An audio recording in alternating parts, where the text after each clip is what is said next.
Hello guys, welcome back. இன்னைக்கு நம்ம பார்க்க போகிறது ஏலியன்ஸ் அமாங் இம்மோர்டல் டோங்குவோட எபிசோட் 1 தான். ஸோ லேட் பண்ணாம ஸ்ட்ரைட்டாக வீடியோக்குள்ளே போயிடலாம். எபிசோட் ஸ்டார்டிங்லேயே கல்டிவேஷன் வேர்ல்டு தான் காட்டுறாங்க. அங்கே இருக்கிற ஹாங் ஃபேமிலிக்கு ஏதோ ஒரு பெரிய சீக்ரெட் ட்ரெஷர் கிடைச்சிருக்கு. அதை வச்சு அவங்க பவர் எக்கச்சக்கமாக கூடிடுச்சு. அந்த பவரை ஷோ பண்ணுறதுக்காகவே அந்த குடும்பத்து பையனுக்கு இந்த ஒரே மாசத்துல 8 பொண்ணுங்களை கல்யாணம் பண்ணி வச்சிருக்காங்க. எப்படி ஒரு கொழுப்பு பார்த்தீங்களா? ஆனால் ஓவரா ஆட்டம் போட்டு ஆபத்து தேடி வருமல்ல. இந்த உலகத்திலே ரொம்ப டேஞ்சரான அசாசியங்கள் இருக்கிற டாய்சுவான் டவர் இப்போ ஹாங் ஃபேமிலியை டார்கெட் பண்ணிட்டாங்க. ஏன்னா அந்த சீக்ரெட் ட்ரெஷர் சாதாரண விஷயம் கிடையாது. இதை மட்டும் இம்மோர்டல் அலையன்ஸ் கிட்ட கொடுத்தா இவங்களுக்கு ஒரு எல்டர் சீட் கூட கிடைக்க கூட சான்ஸ் இருக்கு. அந்த ஐட்டத்தை திருட வந்திக்கிறான் நம்ம ஹீரோ ஜியாங் யுவான். அப்படியே சீன் கட் பண்ணா ஹாங் ஃபேமிலியோட சீக்ரெட் கேவை தான் காட்டுறாங்க. அங்க அந்த பையன் அவங்க அப்பா கிட்ட, ஏன்பா நீங்க என்ன கொல்றதுக்கு அசாசியங்களுக்கு காசு கொடுத்தீங்க? இது நம்ம ஃபேமிலி அழிச்சிடாதா?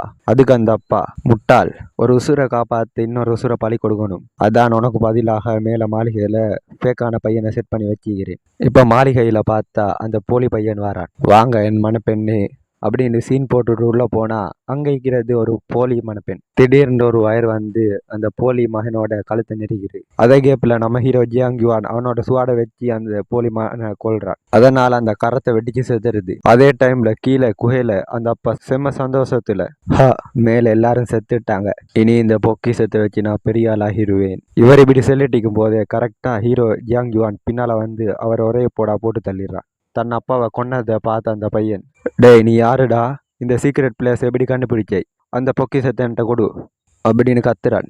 ஹீரோ அந்த பொக்கிஷத்தை தன்னோட கையில எடுத்து ஒரு லிக்விட் மை மாத்தி தன்னோட உடம்புகளை அப்சர்வ் பண்ணிடுறான். அந்த பையன், உன்னால எப்படி இந்த பொருளை கண்ட்ரோல் பண்ண முடியுது? இதோட சீக்ரெட் உனக்கு எப்படி தெரியும் அப்படின்னு பதற்றமா கேட்கிறான். இதை கேட்ட நம்ம ஹீரோ ஜியாங் யுவான், நான் தான் இதோட உண்மையான ஓனர் அப்படின்னு சொல்றான். இதை கேட்டு கடுப்பான அந்த பையன் ஹீரோ அட்டாக் பண்ண வாரான். ஹீரோ அந்த அட்டாக்கை தடுத்து அவனை பின்னுக்கு தூக்கி வீசுறான். ஜியாங் யுவான் அந்த பவரை கண்ட்ரோல் பண்றதை பார்த்து மிரண்டு போய் நிக்கிறான். ஆனா நம்ம ஹீரோ ஜியாங் யுவான் அந்த பையனை எந்த இறக்கமும் இல்லாம ஸ்பாட்லேயே போட்டு தள்ளிடுறான். இப்ப அப்படியே சீன் கட் பண்ணா நைஸ்வான் செட்டு தான் காட்டுறாங்க. அங்க ஹீலிங் அப்படிங்கிற டிசைபிள் அவங்களோட செட்டோட மாஸ்டர் கிட்ட, மாஸ்டர் இந்த டாய்ஸ்வான் டவர் இருக்கிற அசாசியங்கள் ரொம்ப கொடூரமானவங்க, அவங்க தான் நம்ம முன்னாள் செட் மாஸ்டரையும் கொண்டாங்க அப்படின்னு கோவமா சொல்றான். இதை கேட்டதும் அந்த மாஸ்டர், எனக்கு தெரியும், ஆனா அந்த இம்மோர்டல் அலையன்ஸ்ல இருக்கிற ஆளுங்க நம்ம செட்டோட ஜேடுக்காக அலைஞ்சிட்டு இருக்கிறாங்க. நாம இப்ப வேற வழி தேடலைன்னா சாகிறதுக்காக வெயிட் பண்ண வேண்டும். அதனால டாய்ஸ்வான் டவர் கிட்டிக்கிற டீமன் சப்ராசிங் பெல்ல வாயினால் மட்டும்தான் நாம் உயிர் பிழைக்க முடியும். ஆனா அப்போ ஹீலிங், மாஸ்டர் சாவியுவே ரொம்ப சாஃப்டான பொண்ணாச்சு, கல்யாணத்துக்கு அப்புறம் அவளை அவங்க கொடுமைப்படுத்தினா என்ன பண்றது? அவளுக்கு பதிலா நான் கல்யாணம் பண்ணிக்கவா அப்படின்னு அக்கறை கேட்கிறா. அதுக்கு மாஸ்டர் சிரிச்சுட்டே, நீயா? நீ மனசுக்குள்ள நினைக்கிறதோட முகம் காட்டி கொடுத்துரும். உன்னால் எதையும் மறைக்க முடியாது. ஆனா சாயுவே அப்படிப்பட்ட பொண்ணு இல்லை. அவளோட உண்மையான எமோஷனை மறைக்கிறதுல அவதான் ஒரு பெரிய கில்லாடி. இப்ப அப்படியே மறுபடியும் சீன் கட் ஆகி டாய்ஸ்வான் டவரை தான் காட்டுறாங்க. அங்க ஜி யுவாங் வாங் அப்படிங்கிற அந்த டவரோட மாஸ்டரை காட்டுறாங்க. அவர் சொல்றாரு, நான் முதல்ல இந்த டாய்ஸ்வான் டவரை உருவாக்கினப்போ செஞ்ச முதல் வேலை இந்த நினைவு சின்னத்தை நிறுவினதான். இது இந்த மலை உச்சியில கொளுத்துற வெயில்ல இருந்தால் மட்டும்தான் நம்மளோட பவர் மற்றவங்களுக்கு தெரியும். அந்த நேரத்துல நம்ம ஹீரோ ஜியாங் யுவான் வந்து அந்த ஃபெஸ்டே கொண்ட 2 பேரோட தலையையும் அந்த தண்ணிக்குள்ள வீசுறான். மாஸ்டர், என்னோட வேலை முடிஞ்சு நான் கொஞ்ச நாளைக்கு லீவ் எடுக்க போறேன், என்னைய தேடி யாரும் வரவான, நான் வரும்போது கிஃப்ட் வாங்கிட்டு வரேன் அப்படின்னு சொல்றான். உடனே அந்த டவரோட மாஸ்டர், டேய் இந்த எந்த நாள்னு மறந்துட்டியா? இம்மோர்டல் அலையன்ஸ்ல இருக்கிற 9 பெரிய பிரிவுகளும் ஒன்னும் சேர்றது உன்னோட மேரேஜ் பெர்ஃபார்மன்ஸை பொறுத்து தான் அப்படின்னு கத்தி ஆஃபா படுத்துறாரு. அதுக்கு ஹீரோ கடுப்பாகி, என்ன வச்சு என்ன பிளான்?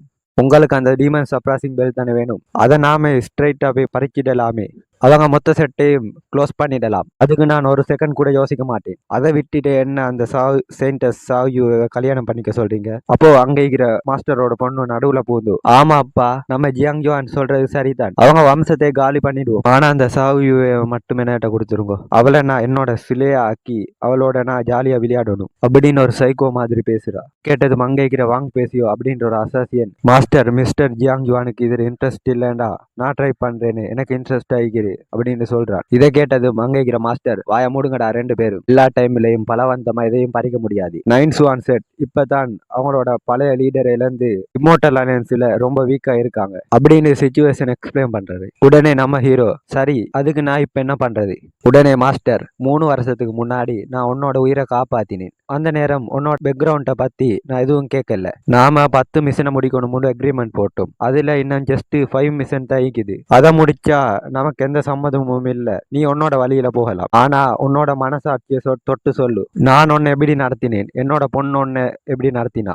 இதை கேட்டதும் ஜியாங் யுவான் நக்கலா, உங்க பொண்ணு என்ன ஒரு சிலையா மாத்தணும்னு நினைக்கிறத தவிர மத்ததெல்லாம் ஓகே தான். அதுக்கு மாஸ்டர் சிரிச்சுட்டே, கவலைப்படாதே, உனக்கு இந்த மாப்பிள்ளைன்ற வேஷம் ரொம்ப நாளைக்கு நீடிக்காது அப்படின்னு சொல்றாரு. மாஸ்டர் இப்படி சொன்னதும் நம்ம ஹீரோ ஜியாங் யுவான் கொஞ்சம் கன்ஃபியூஸ் ஆகி, நீங்க என்ன சொல்ல வாரீங்க? அதுக்கு மாஸ்டர், இன்னைக்கு நைட்டு முதலிரவு வரையில சாயுவை அசாசினேட் பண்ணிடு அப்படின்னு ஆர்டர் போட்டாரு. அப்போ கரெக்டா மாஸ்டரோட சைக்கோ பொண்ணு குறுக்கிட்டு, மிஸ்டர் ஜியாங் மைண்ட்ல வச்சுக்கோங்க, அவளை கொல்லும் போது உடம்பை டேமேஜ் பண்ணிடாதீங்க, எனக்கு விளையாட அவளோட முழு போடியும் வேணும் அப்படின்னு ரொம்ப கொடூரமா சொல்றா. இதை கேட்டது நம்ம ஹீரோ, பாவண்டா அந்த பொண்ணு அப்படின்னு மனசுக்குள்ள நினைக்கிறா. அப்படியே சீனை கட் பண்ணா ஒரு பெரிய பிரம்மாண்டமான மேரேஜ் ஹாலை தான் காட்டுறாங்க. அங்க 2 செட்டும் அவங்களோட மாஸ்டர் பிளானோட என்ட்ரி ஆகுறாங்க. கல்யாணம் ரொம்ப கிராண்டா நடக்குது. மாப்பிள்ளையும் பொண்ணும் அந்த அவங்களோட கலாச்சாரம் படி 3 முறை வணங்கி அவங்களோட அந்த சடங்கை முடிக்கிறாங்க. இப்ப வெளியே பார்த்தா டாய்ஸ்வான் டவரோட மாஸ்டர் 9 செட்டோட மேடம் கிட்ட கல்யாணம் சக்சஸா முடிஞ்சிட்டு நம்ம அக்ரிமெண்ட் இப்ப